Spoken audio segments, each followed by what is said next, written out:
गुजरात की हवा 27 साल में इतनी बदली कि जहां नंबर 2 वाली कांग्रेस बीजेपी को इतिहास रचने से रोक सके, वो भी तब जबकि भारत जोड़ो यात्रा करते राहुल गांधी ने गुजरात से ज्यादा वक्त दूसरे राज्यों में दिया।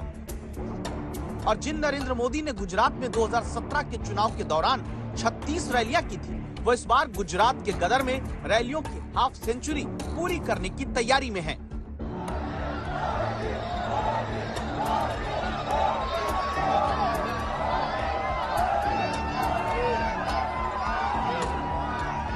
तब समझना जरूरी है, क्या बीजेपी को अपनी ताकत गुजरात में दिखाने के लिए फ्री हिट फिर से विरोधियों ने दे दी है, गालियों का इस्तेमाल करके।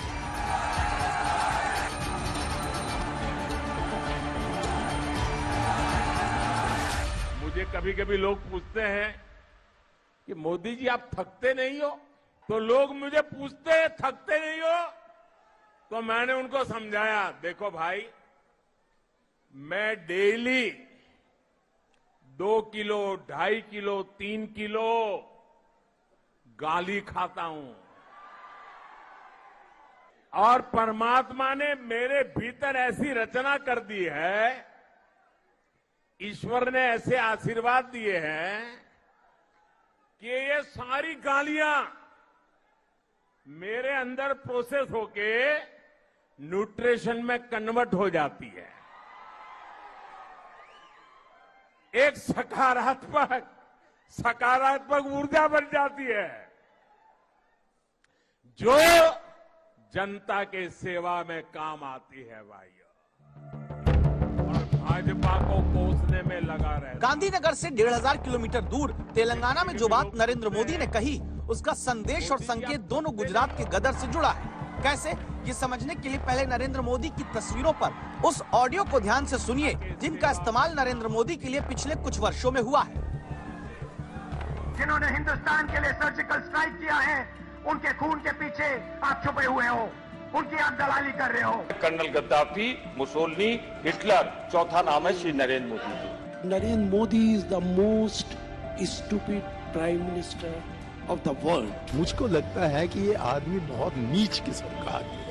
जैसा हिटलर जर्मनी में किया, वैसा मोदी जी आज हिंदुस्तान में करना चाहते हैं। नरेंद्र मोदी जी का नाम मोहम्मद बिन तुगलक बड़ा और मोहम्मद बिन तुगलक छोटा रखा जाए। वो तो नाला के कीड़ा है सब। नरेंद्र मोदी का खाल उधरवा लेंगे हम। ये वो शब्द हैं जिनका प्रयोग लगातार मोदी के लिए विपक्षी नेताओं ने पहले किया, खासकर किसी न किसी चुनाव के दौरान। जैसे 2007 के चुनाव में सोनिया गांधी ने कहा था, मौत का सौदागर। सच्चाई नहीं कि आज गुजरात की सरकार चलाने वाले झूठे बेईमानी और मौत के सौदागर हैं। कहते हैं तब के चुनाव में जो मोमेंटम कांग्रेस के लिए बना था, वो इसी मौत के सौदागर शब्द ने इतना बदला, बीजेपी ने 117 सीटें हासिल कर ली। 2017 में वही चूक मणिशंकर अय्यर ने की है कि ये आदमी बहुत नीच किस्म का आदमी है। और अब मधुसूदन मिस्त्री ने, जिन्होंने एक सवाल के जवाब में कह दिया नरेंद्र मोदी की औकात याद दिलाएंगे। जवाब प्रधानमंत्री ने दे दिया कि कांग्रेस वाला कहे थे आ मोदी ने एनी औकात बतावी देशु। औकात, मोदी को उसकी औकात दिखा देंगे। अहंकार जो भाइयों, अहंकार जो, मोदी को उसकी औकात दिखा देंगे। अरे माँ बाप, તમે તો બધા રાજ પરિવારો છો, હું તો એક સામાન્ય પરિવારનું સંતાન છું। અરે હું તો સેવક છું, હું તો સેવાદાર છું, અને સેવક કે સેવાદારની વળી औकात હોતી છે। અરે તમે મને નીચ પણ કહ્યો, નીચી જાતિનો પણ કહ્યો। मोदी के इन शब्दों का सीधा कनेक्शन दावा होता है कि मतदाता से जुड़ जाता है, वो मतदाता जिसकी निगाह में मोदी गुजरात की पहचान है। इन आंकड़ों से इसको समझिए। 2009 में गुजरात में 17% लोग चाहते थे कि मोदी पीएम बने। 2014 में गुजरात में आंकड़ा बढ़कर 49% हुआ।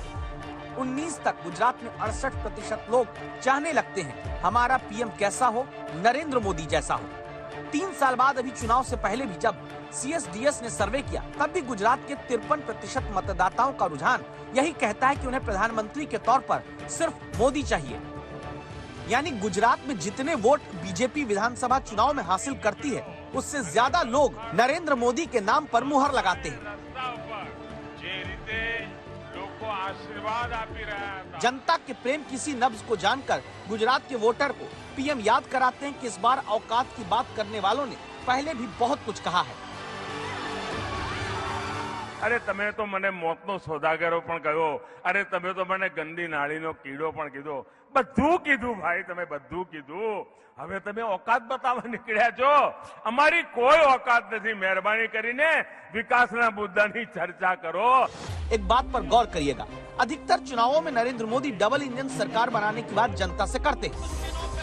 उत्तर प्रदेश में जब प्रचार करने पहुंचे तो उन्होंने डबल इंजन के साथ यूपी में योगी यानी बहुत उपयोगी का नारा दिया। यूपी प्लस योगी बहुत है उपयोगी। लेकिन गुजरात में जब नरेंद्र मोदी रैलियां करते हैं तो यहाँ अपने नाम के साथ भूपेंद्र पटेल का नाम जोड़ते हैं। गुजरात को नरेंद्र भूपेंद्र की डबल इंजन की शक्ति मिली तो ये सारे अवरोध हमने खत्म कर दिए भाइयों। नरेंद्र मोदी अपने साथ भूपेंद्र का नाम इसलिए भी इस्तेमाल करते हैं क्योंकि गुजरात के नतीजे जब 8 दिसंबर को आएंगे तो वो इस बात को भी स्थापित करेंगे कि मोदी के गुजरात को छोड़कर दिल्ली जाने के 8 साल बाद भी कितनी लहर कायम है, मोदी के गृह राज्य में वोटर का जुड़ाव कितना है। 2019 के एक सर्वे के मुताबिक देश के 17 राज्यों में 40% से ज्यादा लोगों की राय मोदी को पीएम के तौर पर देखने की रही है। 10 राज्य ऐसे हैं जहां 50% से ज्यादा वोटर नरेंद्र मोदी को देश का सबसे बड़ा नेता मानते हैं। हिमाचल प्रदेश और ओडिशा के बाद गुजरात तीसरा बड़ा राज्य है जहां नरेंद्र मोदी की लोकप्रियता प्रधानमंत्री के तौर पर जनता के बीच सबसे ज्यादा है। तब अपनी इसी चुनावी लोकप्रियता के वर्चस्व को क्या कायम रखने के लिए विरोधियों की तरफ से आए शब्दों को याद करा के गिना के चुनाव में ये बात मोदी तय कर देते हैं कि विरोधियों के पास मुद्दे कम हैं और गालियां ज्यादा। जो दिन रात मुझे गाली देते हैं, बड़ी नई नई गालियां खोजते रहते हैं, मैं उन्हें कहना चाहता हूं,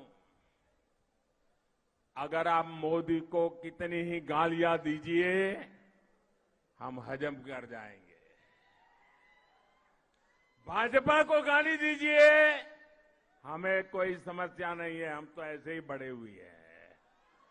यहां के लोगों के सपनों से खिलवाड़ किया तो मुकाबला बहुत रंगीन हो जाएगा, समझ।